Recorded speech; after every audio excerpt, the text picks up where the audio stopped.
আমার যখন ফুরাবে দিন, আসবে গহীন রাতে। আমার যখন ফুরাবে দিন, আসবে গহীন রাতে। থেকো প্রভু এই জীবনে, থেকো আল্লাহ এই জীবনে, হয়ে চির সাথী, আসবে গহীন রাতে। নাহমাদুহু ওয়া নাস্তাঈনুহু ওয়া নাস্তাগফিরুহু ওয়া নাউযু বিল্লাহি মিন শুরুরি আনফুসিনা ওয়া মিন সাইয়্যাতি আ'মালিনা। من يهد الله فلا مضل له ومن يضلله فلا هادي له. ونشهد أن لا إله إلا الله وحده لا شريك له. ونشهد أن سيدنا وحبيبنا ومولانا محمدا عبده ورسوله الذي أرسله بالحق بشيرا ونذيرا وداعيا إلى الله بإذنه وسراجا وقمرا منيرا. فقد قال الله تعالى في كلامه المجيد وفرقانه الحميد. জবান খুলে আমার সঙ্গে সবাই পড়েন, আউযু বিল্লাহি মিনাশ শাইতানির রাজীম। বিসমিল্লাহির রাহমানির রাহিম। ইয়া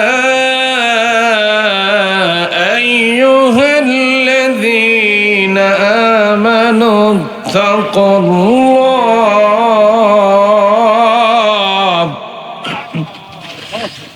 آمنوا اتقوا الله حق تقاته ولا تموتن إلا وأنتم مسلمون. صدق الله العظيم. وقال تعالى في شان رسول الله صلى الله عليه وسلم إن الله وملائكته يصلون على النبي يا أيها الذين آمنوا صلوا عليه وسلموا تسليما. اللهم صل على وعلى آل سيدنا.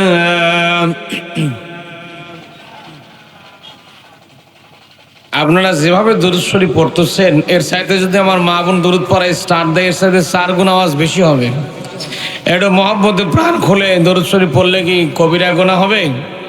কথা কর না কিল্লাই, এটা মহব্বতে পড়েন। আল্লাহুম্মা সাল্লি আলা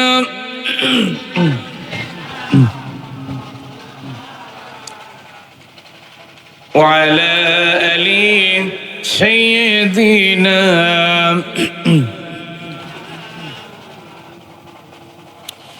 আমার যখন ফুরাবে দিন, আসবে গহীন রাতে। আমার যখন ফুরাবে দিন, আসবে গহীন রাতে। থেকো প্রভু এই জীবনে, থেকো আল্লাহ এই জীবনে, হয়ে চির সাথী, আসবে গহীন রাতে আল্লাহুম্মা সাল্লি আলা ওয়া আলা আলি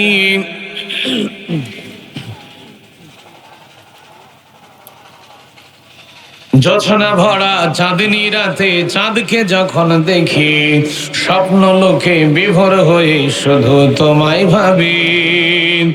জোছনা ভরা চাঁদনি রাতে চাঁদকে যখন দেখি স্বপ্ন লোকে বিভোর হয়ে শুধু তোমায় ভাবি।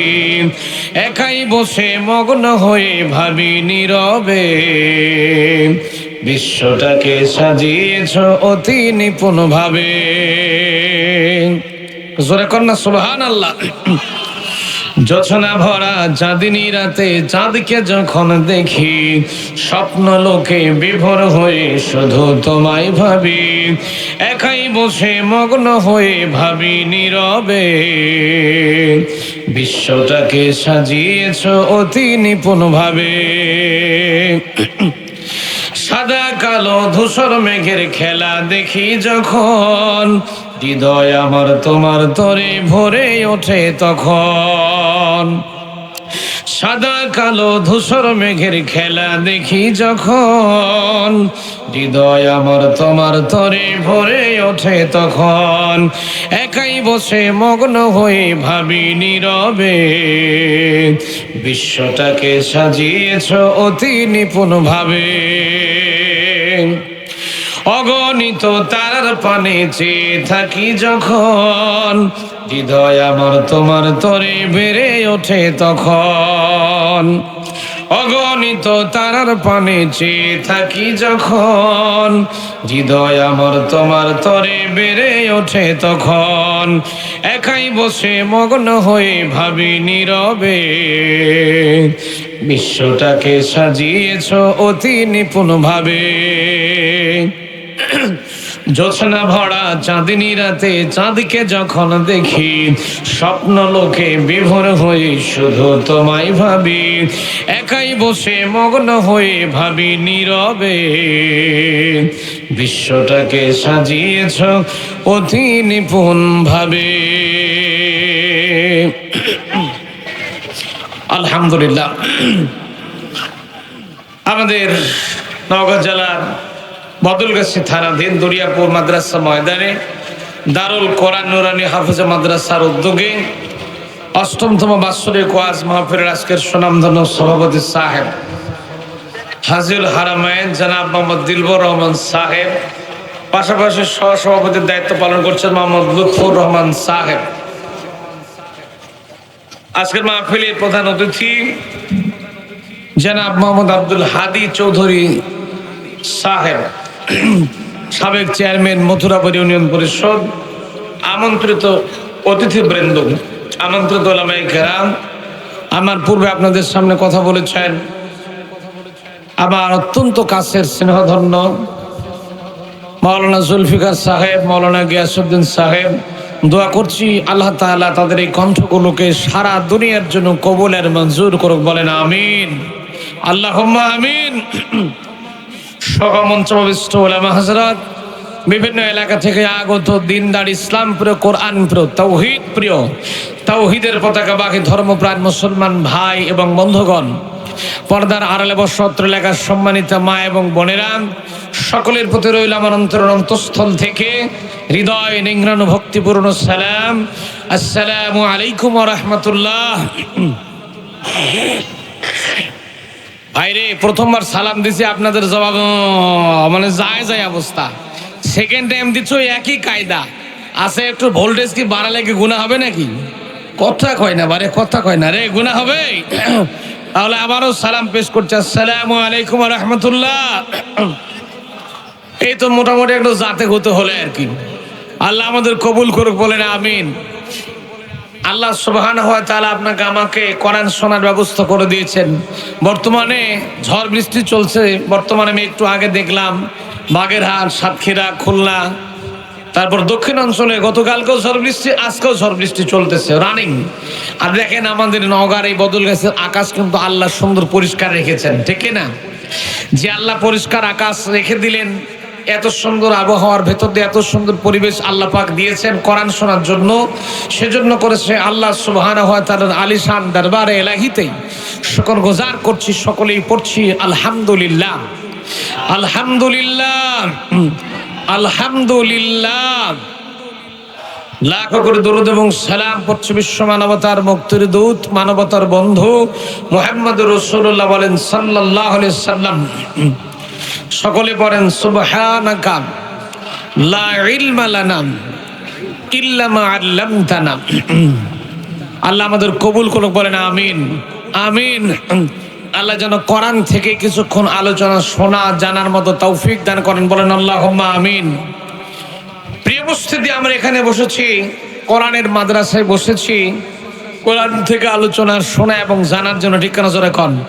কোরআন থেকে আমরা কিছুক্ষণ আলোচনা শুনবো এবং জানবো। খুব বেশি আমি আপনাদের কাছে সময় নেব না, খুব বিরক্তির কারণও হব না, খুব শর্টলি একেবারে শর্ট টাইমের মধ্যে কথা শেষ করবেন ইনশাআল্লাহ। প্রিয় উপস্থিতি, আল্লাহ পাক কোরআনে কারীম আপনাকে আমাকে দিয়েছেন কোরআন যাতে করে পৃথিবীর মানুষ মেনে চলতে পারে। আল্লাহু আকবার কোন। আমাদের জীবনটা যেন আমরা কোরআন দিয়ে তৈরি করতে পারি, সেজন্য আল্লাহ কোরআনে কারীম আমাদের জন্য নাজিল করে দিয়েছেন, বলেন সুবহানাল্লাহ। কেননা আমাদের বাপের নাম কি? এতগুলো মানুষ জানেন আমাদের বাপের নাম জানেন না? আমাদের বাপের নাম হলো হযরত আদম সফিউল্লাহ। আমাদের বাপ হলো হযরত আদম আলাইহিস সালাম। প্রত্যেকের বাপ। আমাদের বাপের নাম কি? আমাদের বাপের নাম হলো আদম আলাইহিস সালাম।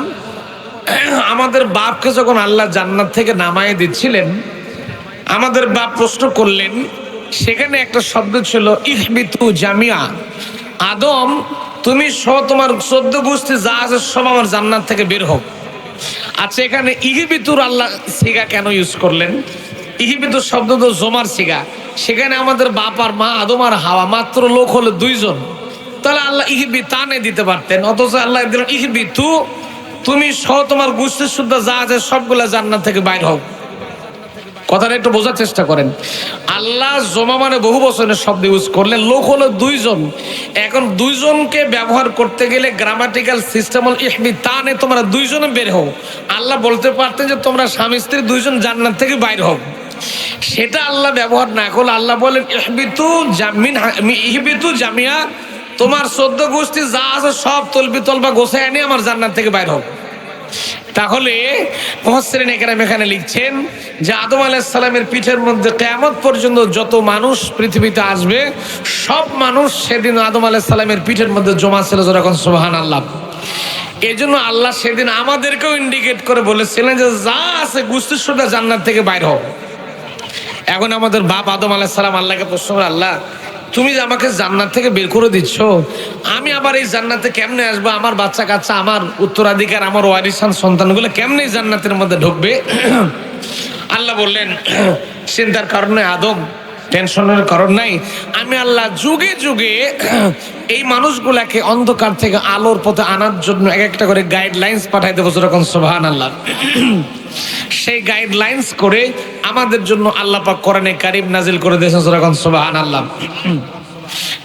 আল্লাহ রাব্বুল আলামিন বলেন, ফামান তাবিআ হুদায়া ফালা খাউফুন আলাইহিম ওয়ালা হুম ইয়াহজানুন। হয় নাই ভাই?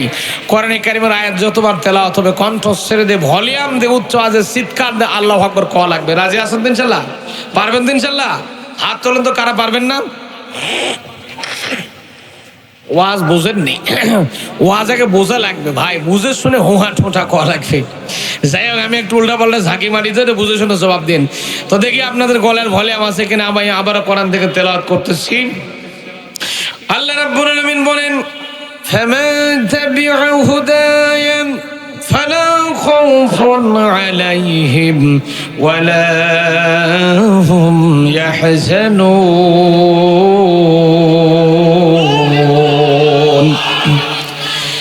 আমার প্রিয় ভাইরা, আল্লাহ রাব্বুল আলামিন বলেন, ফামান তাবিআ হুদায়া, ফামান মানে অতঃপর, তাবউন শব্দের মানে হলো ইত্তেবা করানো, স্মরণ করা, অনুকরণ করা, মেনে নেওয়া, দেখে দেখে চলা। তাবউন শব্দটার মানে হলো ব্যাখ্যার মধ্যে এসেছে আপনি কেমন করে যাচ্ছেন, কোন স্টাইলে হাঁটতেছেন, কোন ভাবে পা ফেলতেছেন, কোন ভাবে দৌড়াচ্ছেন, কোন ভাবে জামা পরেন, কোন ভাবে খান, কোন ভাবে চলেন, এইটাকে দেখে দেখে অনুসরণ করার নাম হলো তাবউন করা, অনুসরণ করা, অনুকরণ করা। আল্লাহ জানাচ্ছেন ফামান তাবিয়া হুদায়ান, আমার দেওয়া জীবন বিধান কোরআনে কারীম যদি কোনো মানুষ ঠিকঠাক ভাবে মেনে চলতে পারে, জীবন যদি কোরআন দিয়ে গঠন করতে পারে, কোরআন দিয়ে যদি তৈরি করতে পারে, ফালা খাউফুন আলাইহিম ওয়ালা হুম ইয়াহজানুন, ওই সমস্ত মানুষগুলোর জন্য কোনো রকম কোনো ভয় থাকবে না, আর তাদের জন্য কোনো রকম কোনো চিন্তাও নাই। সব দূর করে দিবেন তিনি কে? প্রিয় ভাইয়েরা আমার, আদম আলাইহিস সালামকে আল্লাহ যখন জান্নাত থেকে নামিয়ে দিলেন, জান্নাতে যাওয়ার জন্য আল্লাহ রাস্তা বলে দিয়েছেন। আদম আলাইহিস সালামকে আমাদের বাবা আদম নবীকে আল্লাহ বলে দিয়েছেন যুগে যুগে আমি আল্লাহ আমার পক্ষ থেকে গাইডলাইন্স করে পাঠিয়ে দেব। আমাদের জন্য আল্লাহ সুন্দর একটা গাইডলাইন্স দিয়েছেন, কোরআনে কারীম নামক সম্পদ আমাদের জন্য আল্লাহ নাজিল করে দিয়েছেন। তাহলে এই কোরআন মেনে নেওয়ার দরকার আছে না নাই? আছে, রাজি আছেন ইনশাআল্লাহ? বলেন আল্লাহু আকবার। এবার আসেন, আমি আলোচনার ভূমিকায় না গিয়ে কোরআন মানবো ইনশাআল্লাহ। কোরআন দিয়ে জীবন তৈরি করা লাগবে। প্রিয় ভাইরা আমার, আসুন আমি আপনাদেরকে ছোট্ট একটা সাবজেক্ট আজকে বুঝাবো, সেটার নাম হলো তাকওয়া। কি বুঝলাম? কথা কয় না, কি করলাম? তাকওয়া। তাকওয়া শব্দের মানে হলো আল্লাহর ভয়। এখন কলিজার মধ্যে হাত দিয়ে বলেন তো, আমাদের অন্তরের মধ্যে ঠিকঠাক মতো আল্লাহর ভয় আছে? কথা কয় না, আছে? আচ্ছা, কেমন ভয় আছে এবার একটু টেস্ট করে, একটু পরীক্ষা করে দেখি চলেন। আগে একটু কোরআন থেকে তেলাওয়াত করি, তারপরে আস্তে আস্তে করে আলোচনার মধ্যে যাবো ইনশাআল্লাহ। আউযুবিল্লাহ বিসমিল্লাহ ঠিকঠাক পারেন তো নাকি? গলাটা একটু ঝাঁকি লাগান থেকে পড়েন, কমপক্ষে আউযুবিল্লাহ বিসমিল্লাহ পড়েন। এটা তো কমন আয়াত পড়েছি, অনেকের জানা আছে সোনালী আয়াত। আমার সঙ্গে একটু কণ্ঠ ছেড়ে দিয়ে একটু কণ্ঠ মিলান আমার সাথে, পড়েন। أعوذ بالله من الشيطان الرجيم بسم الله الرحمن الرحيم يا أيها الذين آمنوا اتقوا الله حق تقاته ولا تموتن إلا وأنتم مسلمون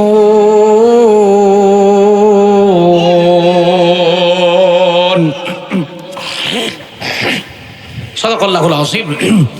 বিতাড়িত মুরতাদ শয়তানের ওয়াসওয়াসা থেকে পানাহ চেয়ে পরম করুণাময় আল্লাহ সুবহানাহু ওয়া তাআলার নামে কোরআনে কারীম থেকে আলোচনা শুরু করছি।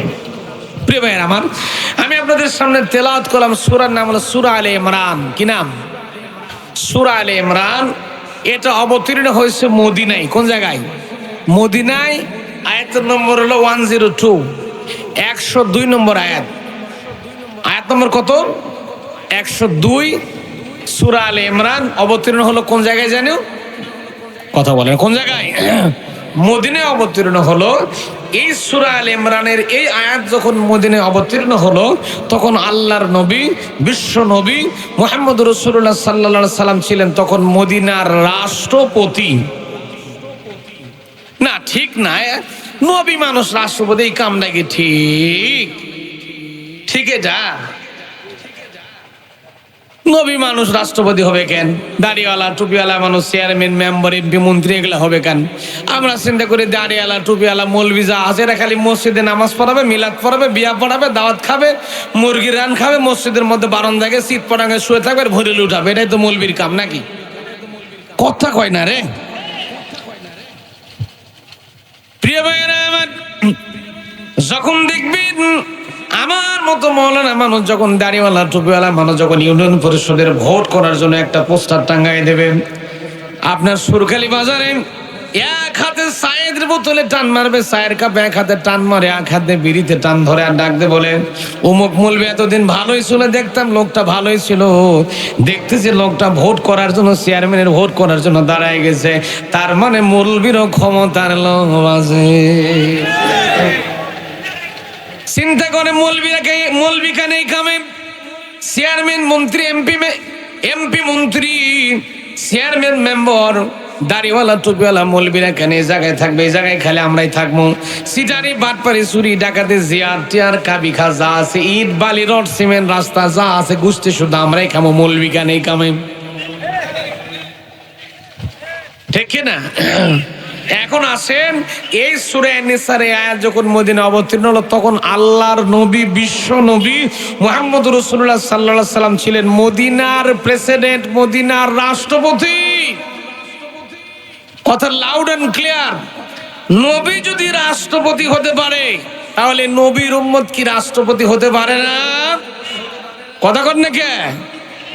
এখন এই কথা বলতে গেলেই বলে হুজুর এগুলো রাজনীতি নাকি?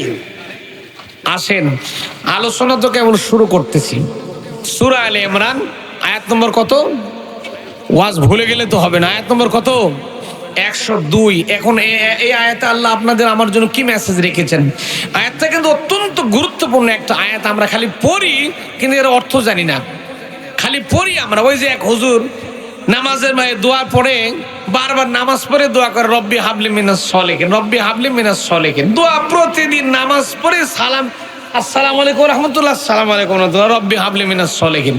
এখন গ্রামের একটা ছেলে, কৌতূহলী ছেলের মনের মধ্যে কিউরিওসিটি জাগলো, হুজুর যে দৈনিকে একই দোয়া, ঘটনাকে দোয়ার মধ্যে আছে কি? এখন হুজুরকে জিজ্ঞেস করছে, হুজুর আপনি যে দৈনিকে রব্বি হাবলি মিনাস সলিহিন এই দোয়া শুনতে শুনতে অবস্থা খারাপ, এই দোয়ার মানে কি একটু কম দেখে? হুজুর কই, বাবা দোয়া খালি কবার জানি, মানে টানে জানি না। এখন চিন্তা করলে তাহলে মানে তো শোনা লাগবে। এখন চিন্তা করলে তাহলে বড় মাদ্রাসা কোন জায়গায় যে মানে টানে শুনি?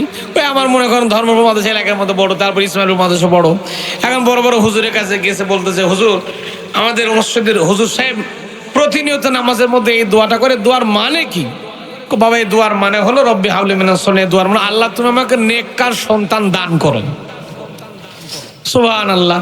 এই দোয়ার মানে যে এই। এখন হুজুর এই ছেলেটা ঘুরে এসেছে, হুজুরকে বলতেছে, হুজুর আপনি যে দোয়া যে করেন প্রতিনিয়ত, দোয়ার তো মানে জানেন না, আপনি সত্যি করে বলেন তো আল্লাহ দিলে আপনাকে আল্লাহ কয়টা সন্তান দিছে? কই বাবা আল্লাহ আমারে দিচ্ছে মাত্র 11 খান।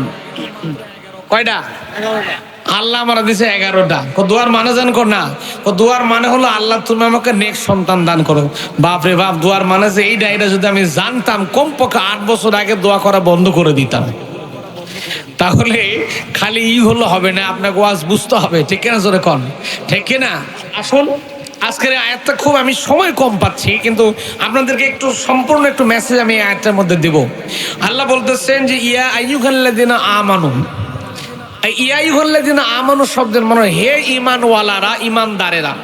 এখন পৃথিবীতে 2025 সালের জানুয়ারি মাসের 1 তারিখে একটা স্ট্যাটিস্টিক্স, একটা পরিসংখ্যান এসেছে, গোটা দুনিয়াতে লোক সংখ্যা হলো 810 কোটির মতো। মনে করেন 800 কোটি ধরেন।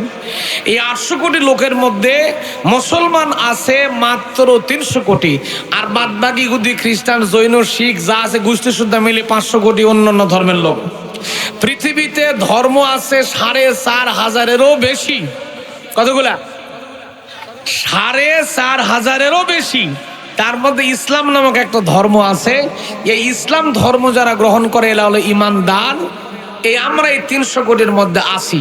এখন আল্লাহ কোরআনে অনেক আয়াত দিয়েছেন, কিছু কিছু আয়াত আল্লাহ বলেছে ইয়া আইয়ুহান নাস। যেখানে ইয়া আইয়ুহান নাস আল্লাহ ডাক দিয়েছেন, এখানে গোটা দুনিয়ার সব মানুষকে আল্লাহ উদ্দেশ্য করে বলেছেন, ডাক দিয়েছেন। আর এই আয়াতে আল্লাহ স্পেশালি আপনাকে আমাকে ডাক দিয়েছেন ইয়া আইয়ুহাল্লাযিনা আমানু, হে ঈমানদারেরা। এখন বলেন তো এই দরিয়াপুরে আমরা যারা বসে আছি আমরা তো ঈমানদার না? কথা কয় না রে।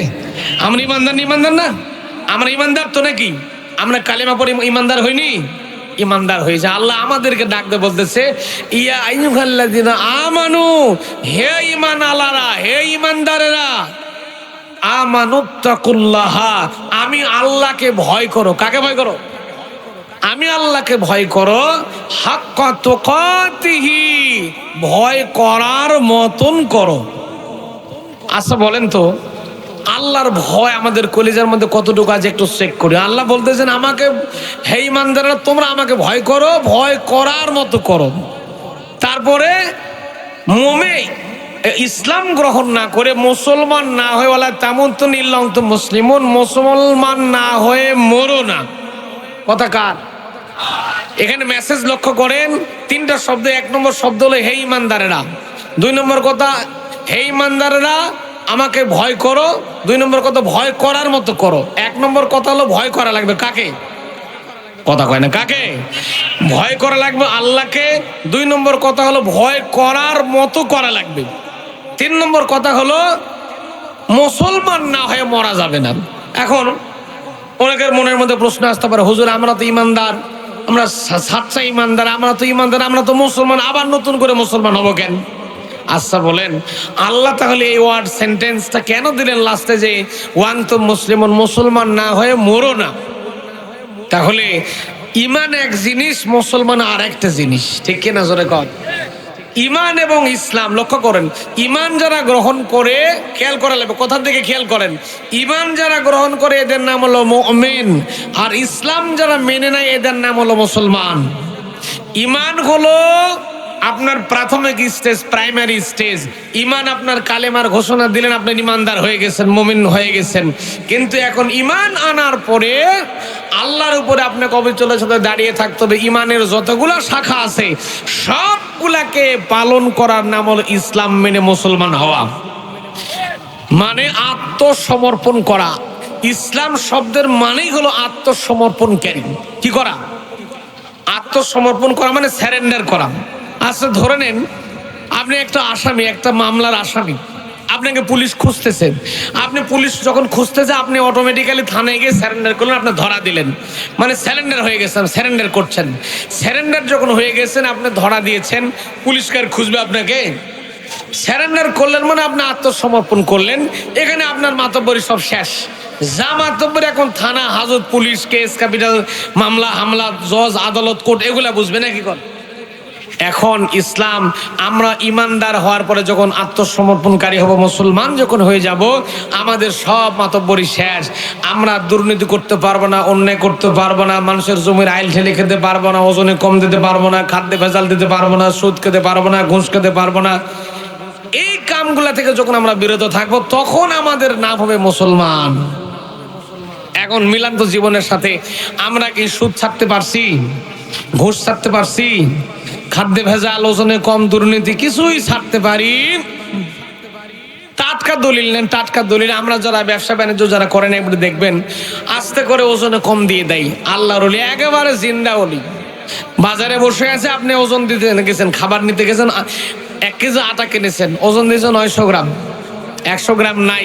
চিন্তা করেন, তাহলে আপনাকে খুব জিতাই দিল নাকি? সেও কিন্তু মুসলমান দাবি করে। অথচ এই জন্য আল্লাহ বলতেছেন যে তোমাকে মুসলমান না হয়ে কবরে এসো না। ইমান গ্রহণ করেছো, এখন তোমাকে মুসলমান। তোমার ফার্স্ট কাজ হলো ইসলামের যত কিছু বিধান আছে, যতগুলো বিধান আছে সবগুলো তোমাকে মানতেই হবে, তাহলে তোমার নাম হলো মুসলমান। প্রিয় ভাইয়েরা আমার, আমরা আমাদের জীবনে ইমান আনার পরে আমরা কাজ করি, আমরা ইমানকে শুধুমাত্র মূল্যবান মনে করেছি, আমরা ইমানকে শুধুমাত্র মনে করি নামাজ, রোজা, হজ, যাকাত, যেগুলো ইবাদত আমরা লক্ষ্য করে দেখি সেগুলোকে আমরা লিমিটেশন, লিমিট করে রেখেছি, মনে করে লিমিটেড, এগুলোই হলো ইসলাম, এগুলোর নাম হলো ইসলাম। সামগ্রিক বিধান, আল্লাহর জীবন, আল্লাহর বিধান, আল্লাহর কোরআনে কারীম, আল্লাহ যে বিধান দিয়েছেন, কোরআন নামক সম্পদ দিয়েছেন, কোরআন দিয়ে জীবন তৈরি করা লাগবে, সেই জিনিসটা আপনি আমি ভুলে গেছি। কোরআন দিয়ে যেমন করেন, সেই কোরআন দিয়ে নামাজ পড়ে, রোজা করে, হজ করে, যাকাত দেই, ওই কোরআন দিয়ে কিন্তু আপনাকে রাজনীতিও করাই লাগবে। তাহলে শুধুমাত্র ইমানের নাম হলো শুধুমাত্র নামাজ, রোজা, হজ, যাকাত নয়।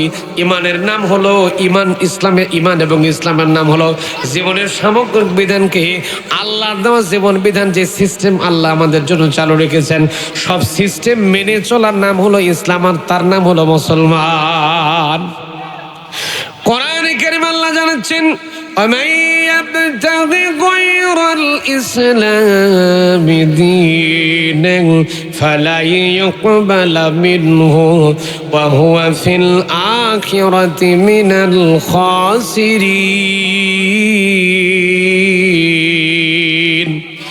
একটু চিল্লা কোন আল্লাহু আকবার। প্রিয় ভাইরা আমার, ইমান এবং ইসলাম, ইমান বাবে ফল থেকে এসেছে, ইসলাম বাবে ফল থেকে এসেছে, একই ওজনে এসেছে, একই মাসদারে এসেছে। এই জন্য ইমান আনার পরে মুসলমানের কাজ হলো সমস্ত কার্যকলাপে মুসলমানিত্ব ধরে রাখা লাগবে। ইমান আনার কারণে মুসলমান যেহেতু হয়ে গেছি, আল্লাহকে সব সময়ের জন্য আপনাকে আমাকে ভয় করাই লাগবে, ভয় করার মতো। এখন বাংলাদেশের মুসলমানদের কলেজার মধ্যে আল্লাহর ভয় ঠিকঠাক মতো নাই। আছে আছে আছে। যদি আল্লাহকে যদি ভয় করতাম ঠিকঠাক মতো, ভয় করার মতো যদি ভয় করতাম, তাহলে জমিতে যখন কাজ করতে যেতাম অন্য মানুষের জমির আইল ঠেলে কাটতে পারতাম। এই কাম তো আমরা করি না। ঘুষ খায় মুসলমান, ঘুষ খায়, কথা কয় না, কথা কয় না, ঘুষ খায়। মুসলমানেরা ঘুষ খায়, ওজনে কম দেয়, খাদ্যে ভেজাল দেয়, তেল মজুত করতে যে পেট্রোল অক্টেনের হাহাকার সারা বাংলাদেশে সারা দুনিয়াতে পাচ্ছে না, মানুষ পাচ্ছে না। অথচ দেখতেছি কিছু কিছু টাটকা ওলি দাঁড়িয়ে আছে, মাথায় টুপি আছে, হজও করছে, ৫৪,০০০ লিটার মজুত করে রাখছে। কথা কয় না রে, ও আজকে বোঝা যায়। আমার ভাইরা, তাকওয়া যদি আপনার অন্তরের মধ্যে তৈরি হয়, তাহলে আল্লাহর ভয়, আল্লাহর মহব্বত, নবীর প্রতি প্রেম, নবীর প্রতি ভালোবাসা সব আপনার কলিজার মধ্যে তৈরি হয়ে যাবে যখন আল্লাহু আকবার। যেহেতু তাকওয়া অর্জন আপনাকে আমাকে করতেই হবে, এটা ফরজ।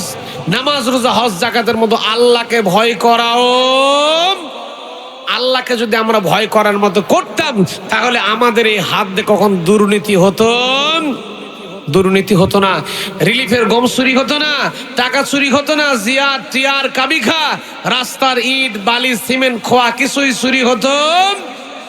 অথচ আজকে বাংলাদেশের চিত্রের দিকে তাকান, ১ কোটি টাকার কাজ আসে, কাজ হতো তো দেখবেন ৫০ লাখ টাকাই নাই। কথা বলে না। এগুলিকে ফেরেশতারা খায় নাকি? আপনার আমার মতো নামধারী মুসলমানেরা খাই। প্রিয় ভাইয়েরা আমার, এই জন্য আপনাকে আমাকে অবশ্যই তাকওয়ার গুণাবলী অর্জন করতে হবে, তাকওয়া অর্জন করতেই হবে। এবং আমার নবীর প্রতি মহব্বত, কলিজা দিয়ে মহব্বত তৈরি করতে হবে। আমার নবীকে যদি ভালোবাসা দিতে পারেন, ভালোবাসতে পারেন, অটোমেটিক্যালি আপনার অন্তরের মধ্যে, আপনার কলিজার মধ্যে আল্লাহ তাকওয়া পয়দা করে দেবেন। যখন আল্লাহু আকবার। যেহেতু সময় আমার কম, ছোট্ট একটা ঘটনা বলি, একটা হাদিস বলে আলোচনা ফিনিশিং এর দিকে যাবো ইনশাল্লাহ। প্রিয় ভাইয়েরা আমার, আল্লাহর নবী মুহাম্মদ রাসূলুল্লাহ সাল্লাল্লাহু আলাইহি সাল্লাম একটা বর্ণনা করছেন। আমার প্রিয় ভাইয়েরা, আল্লাহর নবী সাহাবায়ে কেরামদের বক্তব্য করছিলেন, ও আমার সাহাবায়ে কেরাম, তোমাদের মধ্যে যাদের বিয়ে করার মতো অ্যাবিলিটি আছে, বিয়ে করার মতো যাদের সামর্থ্য আছে, তাড়াতাড়ি করে তোমরা বিয়ে শাদী কমপ্লিট করে ফেলে নাও। আল্লাহর নবী বক্তব্য করলেন, বিয়ে শাদীর কথা যখন মানুষের অন্তরের মধ্যে জাগ্রত হয়ে যায়, যাদের বিয়ের বয়স হয়েছে তাদের কিন্তু খুব মজায় লাগে। ভাইরা, এই বক্তব্য শোনার পরে সবাই চলে গেছি। মসজিদ নবীর বারান্দাতে একজন দাঁড়িয়ে টিপ টিপ করে চোখের পানি ফেলে কাঁদতেছেন। লোকটা দেখতে এত কালো কুচকুচে, কালো কুচকুচে কালো বর্ণের একটা মানুষ কাঁদতেছেন। দেখতে মানুষটা কালো, দেখতে কুচকুচে কালো, একটা পালুলা পঙ্গু, ঠিকঠাক মতো দাঁড়িয়ে থাকতে পারে না। দেখতে ১ নম্বর তার গুণাবলী হলো লোকটা দেখতে কুচকুচে কালো লোকটা। ২ নম্বরে লোকটার একটা পা লোলা পঙ্গু। ৩ নম্বরে গুণ হলো লোকটা হলো বিশ্ব গরিব মানুষ। তার সাইডে গরিবুল্লাহ চৌধুরীর দুনিয়াতে একটাও আর নাই, গরিব মানুষ। ভাইরা, লোকটার নাম ছিল, এই সাহাবীর নাম ছিল হযরতে সাদাত সুলাইম রাদিয়াল্লাহু তাআলা, সাদ সালমি রাদিয়াল্লাহু তাআলা আনহু।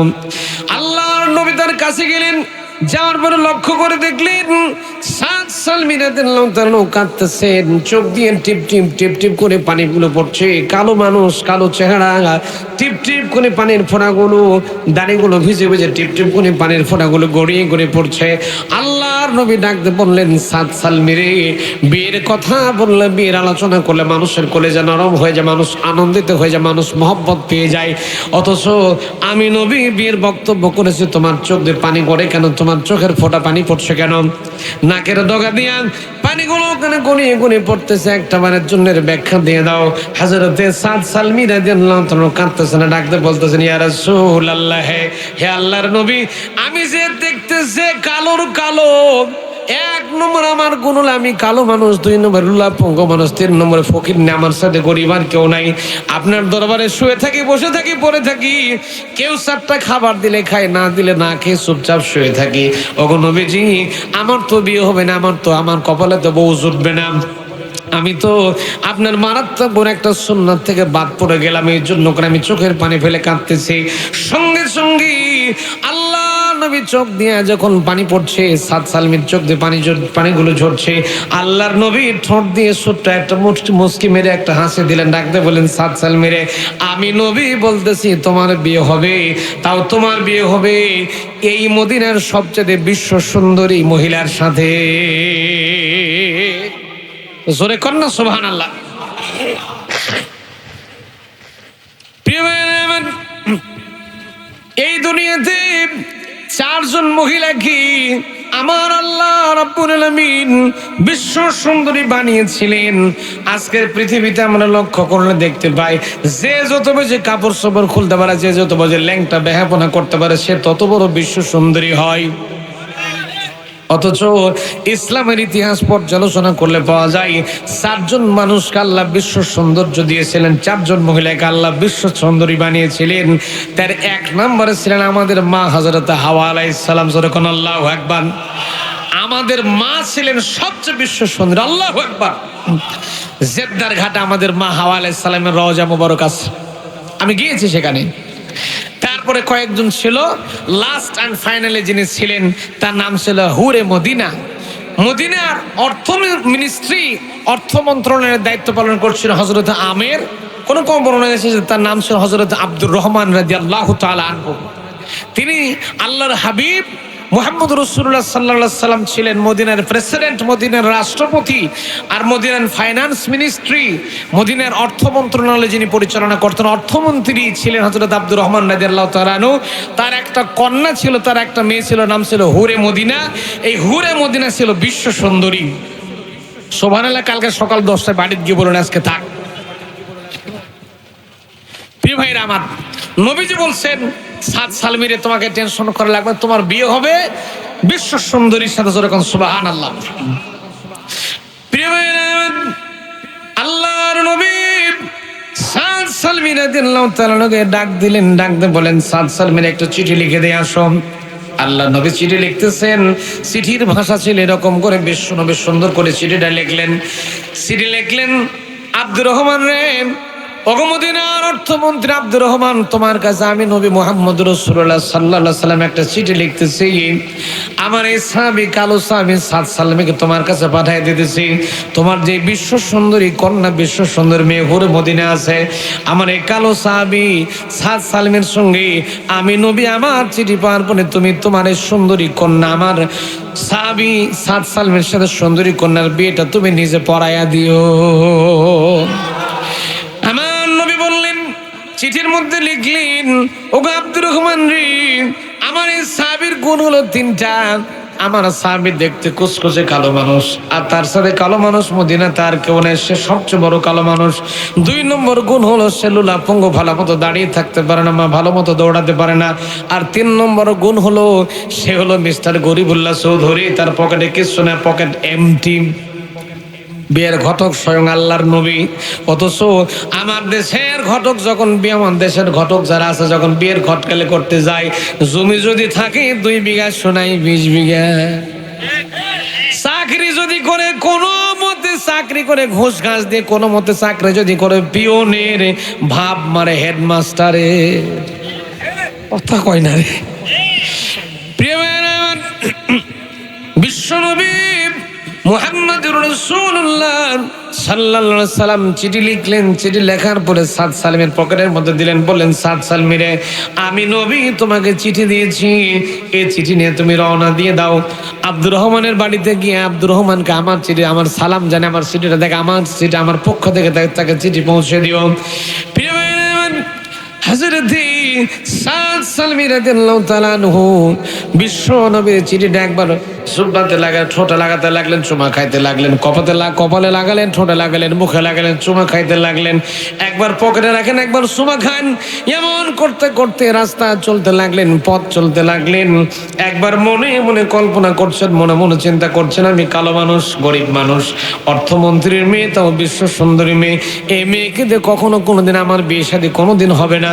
আবার মনে মনে শক্তি আছে, মনের মধ্যে বল আছে, মনের মধ্যে শক্তি আছে, চিন্তা করছে যেহেতু চিঠির লেখক সাধারণ কোনো মানুষ নয়, আমার বিয়ের ঘটক সাধারণ কোনো মানুষ নয়, আমার বিয়ের ঘটক হলেন স্বয়ং আল্লাহর নবী বিশ্ব নবী মুহাম্মদুর রাসূলুল্লাহ। প্রিয় ভাইয়েরা আমার, এই চিন্তা ভাবনা নিয়ে হযরতে সাদ সালমী রাদিয়াল্লাহু তাআলা আনহু চলে গেলেন।